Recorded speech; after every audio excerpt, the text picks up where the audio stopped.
தேர்தல் ஆணையத்திற்கு எதிரான இந்தியா கூட்டணி பேரணி நாடாளுமன்ற வளாகத்தில் இருந்து தொடங்கியுள்ளது. அந்த காட்சிகளை பார்க்கலாம்.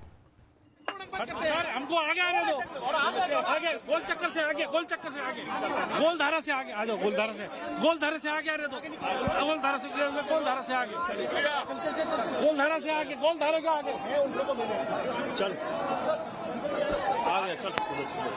हाँ राम से இது குறித்த கூடுதல் தகவலை செய்தியாளர் ரமேஷ்குமார் வழங்க கேட்கலாம். ரமேஷ்குமார் வணக்கம், கள தகவல்களை சொல்லுங்க.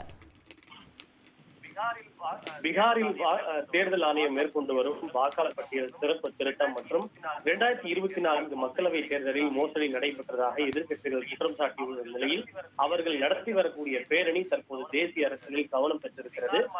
பீகார் மாநிலத்தில் தேர்தல் ஆணையம் மேற்கொண்டு வரக்கூடிய வாக்காளர் பட்டியல் சிறப்பு திருத்தத்திற்கு எதிர்ப்பு தெரிவித்து வரும் எதிர்க்கட்சிகள் 2024